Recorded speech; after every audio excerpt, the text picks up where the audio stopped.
Welcome to the Especially for Athletes podcast, where we explore essential principles that empower athletes to learn life's most valuable lessons through sports.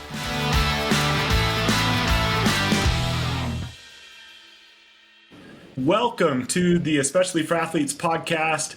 We are so excited to be joined by Taylor Christopulos. Taylor, how are you? I'm doing good. How you doing, Chad? Doing good. So you just finished your senior year at Nebraska. You're on the gymnast team there, but more importantly, for us, but I'm sure your teammates and everyone at Nebraska, I just want everyone to know who we're talking about here. You're the 2025 Nissen-Emery Award winner, and for those who are like me that aren't super familiar with what that award is, this is somewhat the equivalent of the Heisman Trophy for male gymnasts in collegiate gymnastics. Is that correct, Taylor? Yes, it is. How cool, man. We're Thanks. so honored to congratulations, first of all. Thank you. That accomplishment. It's a little bit different than the Heisman.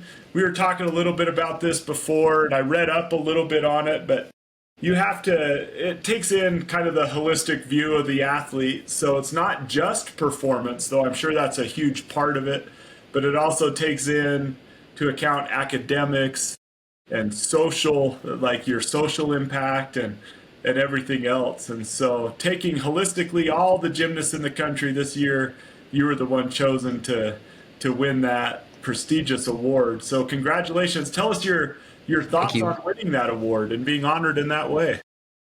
Oh, it's such an honor. And as I thought back on the award and receiving it, the award doesn't just represent, it does represent me and my efforts and the work ethic that I put in throughout my collegiate career, but it represents everybody in my corner, like my team, the University of Nebraska, my family, my friends. So everybody who's helped me to get to where I am, it's a testament of them, like how they are socially, morally, and the example they set there and how they've pushed me to be at my best. The award represents them just as much as it represents me. Yeah, that's really cool. And I think that's true of every award, right? And it's super awesome of you to be able to take a step back and realize all the people who got you to where you are today. And yes. So you started in Layton, Utah, right? That's where you grew up. How did you go from Layton, Utah to Nebraska? Tell us about that path. Yeah, so the recruiting process for gymnastics, it's pretty similar to other sports. You can't talk to colleges until your senior year. And I was debating whether I wanted to go to college or not and compete collegiately. And I was sitting on the fence about it, and my club coach pushed me to go, and so did my dad and my family. And so I was like, okay, yeah, I'll go. I had an old teammate, Dylan King. He's from American Fork, Utah. And he'd been there for the last 2 years. So we had a connection. He reached out to me, and I reached out to him. And he really helped me along with that recruiting process and putting my name out there to the coaches. So we set up a recruiting trip. And I went to 4 recruiting trips. So I went to Oklahoma, Penn State, Iowa, and Nebraska. Out of those 4, after all the trips, out of a lot of prayer and pondering and thinking about where I need to be, decided to go to the University of Nebraska. That's cool. I served a mission in Pennsylvania and served for some time on Penn State's campus. Yeah, beautiful. Yeah, you must have so awesome. Really loved Nebraska, their gymnastics program, to turn down Happy Valley. That is a beautiful place. Holy cow. Yeah. Well, awesome. That's really cool. And so we were talking a little bit before, just in our show prep here, but we have the Olympics in 2028 coming up in Los Angeles, and that's kind of the pinnacle, right, of gymnastics. And you were telling me that making an Olympic team is a goal and you're going to work toward it, but it's pretty unique. Tell me about the difficulty of making a Olympic gymnastic team. Yeah, it's hard. Making any Olympic team is hard. Like, you're less than 1% of athletes, like you're the top of the top. Yeah. And it takes a perfect storm to make an Olympic team. And where I'm at right now, I don't have the difficulty right now, but I have the potential and the work ethic to get there, and I really believe that. And so just working with my coaches in Nebraska and some teammates that we're training with, and we're all pushing each other towards this goal. And yeah, we're trying to put ourselves in the best position throughout these next 3 years to be prepared for that perfect storm.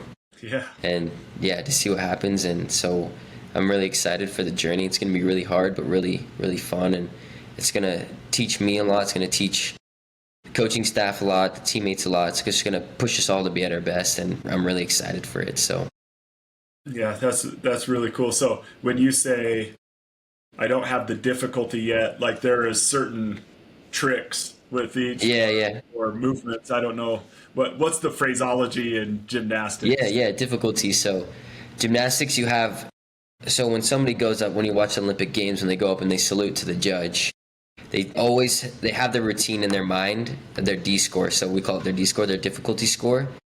And then they go up and they perform the routine, and then the judges judge them based on their E score. And so when Team USA chooses the Olympic team, they're looking at the best of the best. So they're looking at the difficulty, their D score, and then also how they perform, so their E score. So usually guys who have the highest difficulty and the best E score, and then their final score, right? That's the combined. You subtract the E score from the D score. That's usually how they choose an Olympic team. And Team USA is not messing around the squad. They've been building it up ever since 2008. Like, they're going for gold. And I was in Colorado Springs a few weeks ago, and it was so cool to be able to sit in on those meetings and to hear the head coach and the USA director and all the athletes, the Olympians from the previous games, and to hear them talk about their mindset on how they want to approach these games and what can they do these next 3 years to put them in the best position to win gold. How can we beat China and Japan and Russia? Like, those are usually the top 3 teams. We took bronze. Team USA took bronze in 2024, so in Paris. Yeah. So these guys are, Team USA is really hungry to get out there and to make a dent in the gold medal, and to take it back. I think the last time they won it, I might be wrong, you can double check, but I think it was 1984. It was 1984 in LA? Yeah. It was either 80 or 84, yeah. It was 84, yeah. Yep, so I think that was the last time Team USA won gold as a team. And so they're really hungry to get out there on the home turf, and they have connections all over the world. And it sounds like a lot of teams are worried about the home field advantage, and so it'll be really interesting to see how it plays out. But yeah, Team USA is hungry to get there, and we're really, really pushing everybody to get there. So I'm excited for that. So when you say you need to get your difficulty score up, that means you're trying things you've never tried before, attempting. Yeah, I got to learn new skills. Every 4 years, so the Federation of International Gymnastics, FIG, they come out with new rules. And so it's called the Code of Points. So they adjust the Code of Points. And we, as gymnasts, we have to adjust our gymnastics towards those Code of Points to be the best. And so the first 2 years are interesting. People are always adjusting their strategy. FIG is adjusting the Code of Points and the rules. And so, yeah, we're pushing ourselves to fit FIG's idea and vision of what gymnastics should look like, and how can we fit that for ourselves to be the best and to win gold. So that's part of what you're saying. It takes the perfect storm. Like if FIG adjusts certain things, it could be toward your strengths or away from your strengths. Yeah, and we're seeing it too. So there's a lot of potential within Team USA to not just take gold on the team scale, but to take gold individually, all around. So yeah, it'll be awesome. And the Olympics is coming out with a new event for gymnastics. It's a mixed cup. I don't think they've dropped the rules on it yet, but kind of the idea is where the men and women, they combine and they make a team and they compete. And so it's a really fun event. They've been doing it in Germany, in Stuttgart, at the DTB Pokal Cup for a long time. And so taking it to the Olympic stage is going to be really cool. That'll be fun. Yeah, that's really cool. Gymnastics in the Olympics is always one of those things that just, man, I don't care about it for 4 years. And this is like the typical, But I mean, it's not that I don't care about it. It's like not anywhere to see it. It feels like. Yeah, and that's what we're trying to do, right? It's like in order to reach the gold medal. That's why China and Japan are so good, is because they have such a big pool of people to choose from. Right now, college gymnastics is kind of dwindling in the United States, especially at the collegiate level. COVID took a big dent in that. And, I mean, in the 80s, there was around 300 collegiate teams, and now there's only 16, I think. 16 NCAA programs, 15 or 16. Yeah, it's dropped a lot, and so we're trying to to build it back up. And the Olympic team in 2024, they've done a great job so far. That's awesome. And so, yeah. Yeah, it's really cool. So, well, good luck with everything. We hope that the storm blows in your favor, because Thank you. that would be amazing to watch your journey on that. And we'd love to hear more. We went with Ryan White, the Olympic swimmer. Yeah. And we've had her on 3 or 4 times to talk about, or let's see, we've had Ryan on 2 times, but to talk about her journey throughout the Olympic experience. And we would love to have you on as you go throughout that journey, because we're all about learning life's lessons through sports. And Yes, and there are a lot. that's gonna be an incredible journey as you move forward toward that. So we'll have to have you on and talk the journey, if that's okay. Yeah. That'd be Yeah, fun. that'd be awesome. Yeah. Well, do great. it. Well, I would love to hop in and talk about a few of our principles that we have, and I'm really excited to talk to you about them because of the things that you've accomplished, and this Nissen-Emery Award. It says to us that you're the type of person that lives these principles. And the first one is win the hour. And when we say win the hour, it's like you take a look at each hour of each day. So if you're getting 8 hours of sleep, there's 16 hours in a day. And if we're more intentional about those hours and say, this is what I have to do to get where I want to get with these hours, and win each hour, then we're not only going to have a good, well-rounded life, but we'll accomplish way more in our life. And so we challenge our athletes to go 16-0. Yeah. Now, maybe we could start just by giving people a flavor for what it's like to be a college gymnast at the level that you're at, hoping to become an Olympian.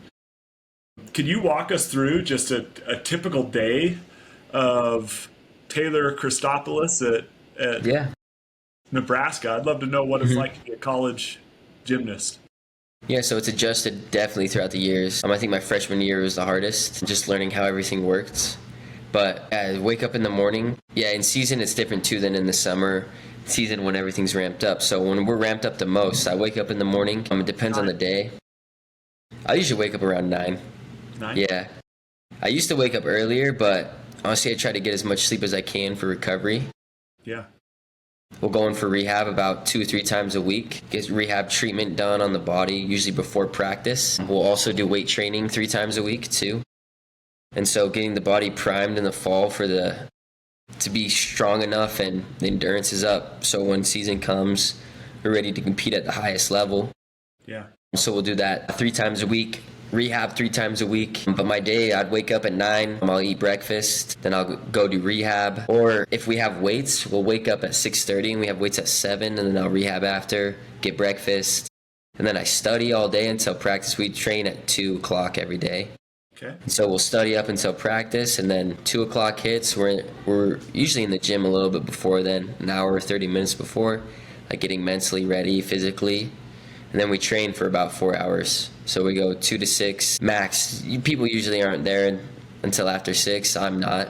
So we really try to maximize our time in the gym, and then after we go eat dinner, and then we try to do what homework we can until we got to go to bed, and we do it all over again the next day. What time do you go to bed? How many hours of sleep do you try to get a night? I try to get around 8. Okay. 8 to 9 hours is really good for me. If I sleep too long, I'm like really groggy throughout the day. If I don't sleep enough, it's just not fun. Yeah, so I try to hit that. So I'll go to bed around 10:30 to 11:30 within that time frame. Yeah.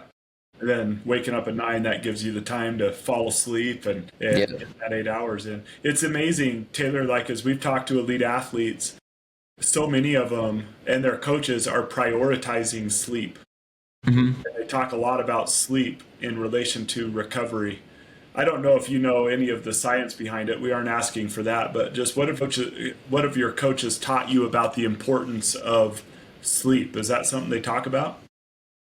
Yeah, I mean, in club it was honed in a lot more on me, especially with my dad. I come from a great family.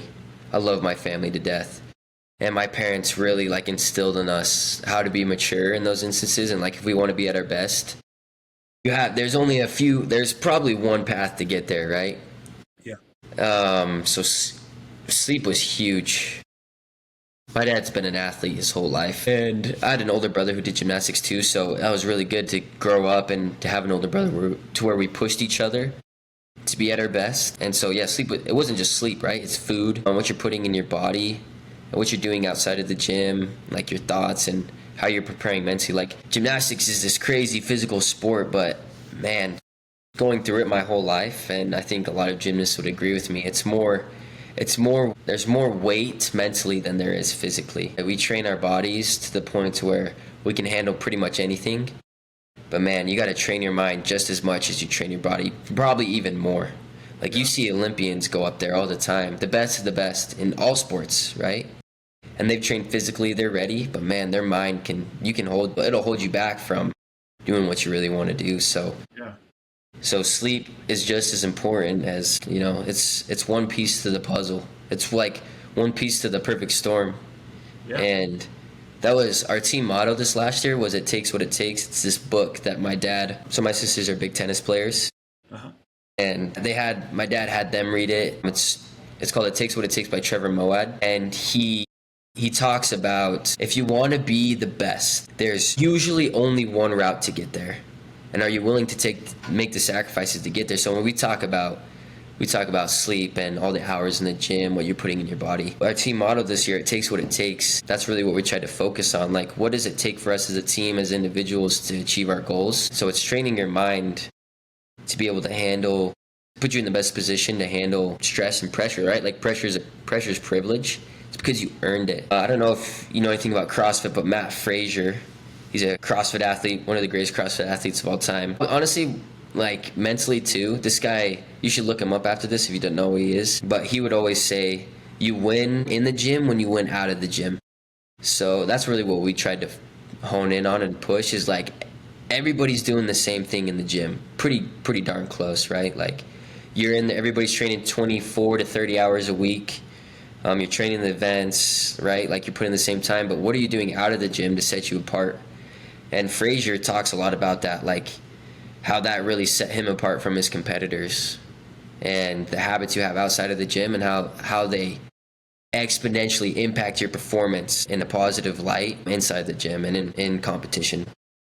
Yeah, that's super cool. We had Allie Gom on recently. She runs track at Duke. Mm-hmm. She actually talked about how everybody's a competitor in her, like, this is her way of thinking, like, everyone's competing on the field. Like, you don't get to Division I athletics without not only being athletic, but being a competitor when you're in practice, when you're on the field. Like, it's like a magnet to attract those type of people. But she talked about the importance of competing off the field. She said, when I'm making sure I'm getting plenty of water, I'm competing against my opponents. When I'm making sure I'm getting plenty of sleep, and when I'm getting the nutrition that's good for me, like, that's a way of competing. That's a way of competing with people that we often don't focus on. It's that competition in the dark is what wins the championships. Yep. I love that is it Scott Frazier? Is that what you said? Matt Frazier. So Matt Frazier, you win in the gym when you win out of the gym. Yep. So super cool. Yeah. That's really great. And so you've talked a little bit about this mental side of the game and training mentally. Will you tell us a little bit more about that? Because I would bet that that's something you've picked up over time. How does an athlete train their mind, not just their body? If gymnastics is 80% or whatever mind, and you could all do a ton of stuff, and you put your bodies through so much in training, 4 hours a day, like we talked about, what is it that sets someone apart mentally that you found? I think it's important to have you heard of the rule of thirds? Tell me about it. Yeah, tell us about it. So the rule of thirds is a third of the time you're going to feel at your best, a third of the time you're going to feel mediocre, a third of the time you're going to feel awful. And so I think it's really important to understand that rule as you approach your mentality towards your sport and honestly towards your career, right? Like, you're not always going to have good days. You're not always going to have bad days, right? And just to take note of how you feel and where you're at is huge mentally. Yeah. And so as I approach my training, I really tried to do that. My coaches at Nebraska really helped me do that, and teammates as well, and keeping each other accountable there with how we handle our emotions. Emotions play a big part mentally. You can really weigh yourself down, or you can really build yourself up, and that affects performance in and out of the gym. And so another big thing for me mentally was visualizing. So visualizing where I'm at in my sport, my routines, how I feel, and always thinking about it, but also visualizing where I'm at outside of the gym. What are my goals? What are my dreams? What do I want to achieve? I recently went to my sister's high school graduation, and one of the speakers talked about the importance of dreaming and goal setting. And if you don't have any of those things, you're kind of just, you're going about your life blind, and you're kind of just taking it, I don't know, step by step, which is what a lot of us do, but it's a lot harder when you don't have a goal in mind or a dream in mind and a purpose that you're going after. And I think that's something too that my parents did such a good job of, is what's our why? Like, why do we do the things that we do? What's our purpose? And that really helped me mentally as well. And on those hard days, when that part of the thirds rule hits, the hard days when you're like, I don't want to get up and do anything. Our coaches at Nebraska too tell us this all the time. Those are the days when you need to work the hardest, and like those days you just want to shut down. And sometimes those days happen when you're at a competition, and when you're competing. And so like taking note of those things and training yourself to handle them is critical and crucial for your development and getting to the next level. Yeah. That's really cool to think about. I think that it's easy to do good on that top third of the days that we feel really, really good, right? Like we're all energized, everything like that. Sometimes I wonder if like greatness comes from those who are in that bottom third, if they're still willing to do it, if they're still really willing to work and put in the time. If they're willing to do that, I feel like that's where people can make up ground, because most people, they perform in the top third, and then when they don't feel like it, they don't do it. But part of the winning the hour and winning that mental advantage, if I hear what you're saying, is that those bottom 2/3 of still doing the work. Yep. Yeah, exactly. Awesome. Well, Taylor, I wanted to talk to you about another subject, and that is resilience. I want to talk to you a little bit about resilience, and I would love to know what you've learned about the importance of being resilient as you've been on this collegiate, rise to accomplish what you've accomplished. Some would look at it and it looks like a straight line, but I bet that there's been challenges to overcome along the way and struggles along the way and things like that. Would you tell us about the importance of resilience in your own journey? Yeah, it's huge. I think a big part of resilience is like believing in yourself. And my freshman year, I came in as a 4-star recruit, and I think I was ranked 5th in my recruiting class. So I was up there, but I wasn't like the best, and I came that knowing in, but I came in knowing how hard I wanted to work and the impact I wanted to have right off the bat. And so resilience it's getting up in the morning when you don't want to, and it's eating the food that you need to eat when you don't want to, right? And it's doing sometimes like you have to do things that you don't want to do. And a lot of people don't believe in that. And I'm a big believer in that. Like if it's good for you and you don't want to do it, you better be doing it. And you're going to learn a lot from it. Like that resilience part of it it's gonna teach you. There are many times when like I didn't want to get up in the morning, and I still got up, and I'm so glad that I did, and eating food like on the weekend that I didn't want to eat, like I wanted to eat something else, and I ate that, and I'm so glad I did, because I felt better, right? Like it improved performance and improved how I thought about myself. I think everything's intertwined, right? Like physically, mentally. And so the decisions I make really impact all aspects. And so resilience, I remember freshman year, resilience in pushing myself in training, because I wasn't strong enough to get at the level that I wanted to be at. So I really pushed myself in conditioning and in the gym. And then I also did it outside of the gym. So I think just digging deep and pushing yourself through like those barriers that want to keep you back. And honestly, your body's like, no, don't do it. Like, it's protecting you, right? Like, there's a side of you that's like, that's scary. Let's not do that. It's going to be harder. But if you want to get to where you want to go, if you want to be the best, you have to break through those barriers. You know, some people would look and say resilience is like overcoming challenges, and it is that, right? Mm-hmm. It's like getting up when you get knocked down. It's interesting though to like get into your mind, and resilience is almost like that everyday resilience.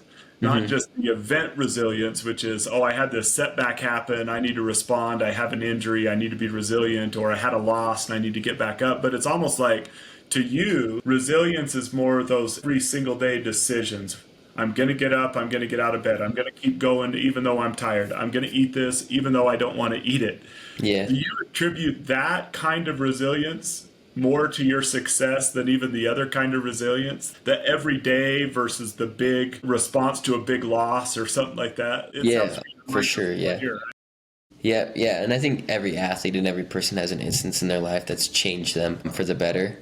But I think being consistent across the board will have the biggest impact on you over anything. And I think a big part of resilience is having an understanding of, like, why are these things happening? I'm a big faith guy, and so, like, why are these, like, challenges or, like, these good things even, right? Like, you can be resilient through the good. Like, how can you take advantage of when you're feeling good to maximize everything? I'm just like, what situations that I'm in, why are they being put in my path, and how are they shaping me for where I need to be and the decisions I need to make now for who I'm going to become and who do I want to become, you know? Because I'm a firm believer that, like, agency, right? Like, we've been given the gift to choose of where we can put ourselves and how we can create the person that we want to become, and the Lord definitely wants to help us do that. But yeah, resilience is huge in all of those aspects. Yeah. Thank you for bringing that up, because I do think that sometimes, I don't know what to call it, I'm calling it event resilience, right? Where it's like a major setback, like you lost something you weren't supposed to lose, or you got hurt, or it's important to be resilient that way. But I love the everyday resilience. It's just pushing Yeah. through those things you don't want to do, you don't feel like doing, when you're in that bottom third that Mm-hmm. you're talking about. That's when resilience, that everyday resilience, will bring about more greatness than just responding in those individual moments. So, Yeah. yeah, that's really, really cool. You've, uh, a big part of what our program is about is using our position and platform as athletes to help and to lift those around us, including those on our own teams, those in our own universities, our own families. How has the success that you've had in gymnastics put you in a position to do that for other people? And do any opportunities come to mind where you've been able to use your position as an athlete to do that? Yeah. A big thing that I've come to understand and that I've learned is that you don't have to be the best athlete to have an impact on people. Like, you just love people, you know, be kind. That's one of the big things that really drove me to Nebraska was the life skills department. So each athletic department has a life skills department. Uh-huh. And so the life skills department helps athletes with their life outside of sport and anything they need there. So, like, career development, service opportunities, stuff like that. In Nebraska, they have, it's called the Tom Osborne Citizenship Team. In order to make the team, you have to have a certain amount of service hours. So it represents your service to the community. And Nebraska was a huge proponent on that, like going to schools, serving in food kitchens, helping the homeless, helping build a community in events, and using kind of your platform as a collegiate athlete to do that. And kids look up to that. Even if you're not the best athlete, they're like, oh, yo, this guy's a college athlete. Like, they'll listen to anything you say, you know? And so Yeah. your impact has, or just who you are as a person has more of an impact on people than you think. So how you handle yourself and how you treat other people is huge. Yeah.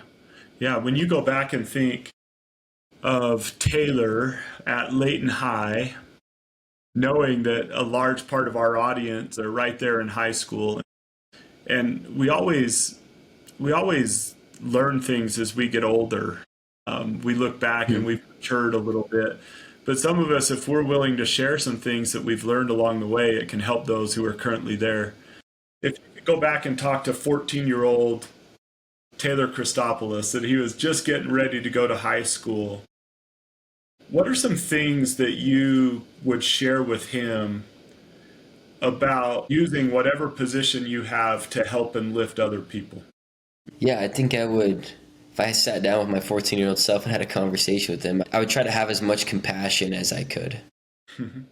14-year-old Taylor going into high school, like, that's a lot for a young kid. And all 14-year-olds, right? Like, I mean, you went through it, I went through it, and looking back, like, as you, like, reflect on your experience, like, yeah, you're nervous and stuff and excited, but that's a big load to put on a young person. Not that they can't handle it, but it's just a lot. And so having compassion there for myself, my 14-year-old self, but then just trying to teach him, right? Like, hey, don't be afraid to do certain stuff, because I was I wasn't like the shyest kid, but I was shy. And yeah, just teaching myself to, like, don't be afraid to love other people, you know, and to treat other people how, like, I would want to be treated, and just to be kind. And yeah, I think that's what I would try to do. And like, you can have a big impact on people more than you think. And it doesn't matter how good you are at, like, a sport or at something, right? Just being a good person has a big impact on people. Yeah. Let me just finish with one of the things we focus on here, Taylor, is learning life's lessons through sports. We believe that sports is one of the most valuable curriculums that life can give, to learn life lessons that you're going to take on and use in other aspects of your life. You're not going to be a gymnast forever.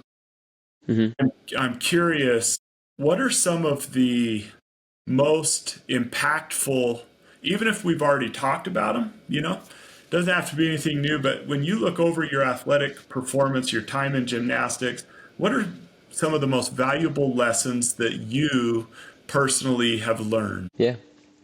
I think two big ones. Relying on my Heavenly Father and my Savior have been really important for me, and have taken me further than I could ever imagine. And two, relying on the people around me. It takes a village to create something. You can't do it by yourself.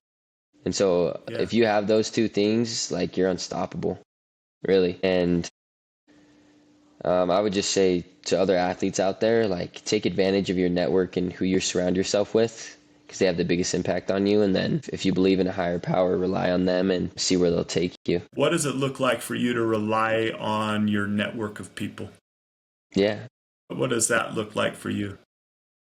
And don't be afraid to ask questions, right? Like, we're all here to learn and to grow, and even those who are older than you and who are in different areas and positions, and everybody here wants to help you. So don't be afraid to ask questions, and that's how you grow the most. And how can you apply what you learn into your sport, and how can it make you better and build relationships, push people to, if you push other people, they'll push you. And so just be a good teammate across the board. Awesome. Well, Taylor, we congratulate you on all the success that you've had. We would love to stay in touch with you on this journey that you're on, and learn the lessons from it. And so thank you so much for joining us on the Especially for Athletes podcast. And thank you, everyone, for listening. Keep your eyes up and do the work. Thank you for joining the Especially for Athletes podcast. To learn more about Especially for Athletes organization, get a copy of our book, The Sportlight, or to bring our program to your team, school, business, or organization, visit us at especiallyforathletes.org.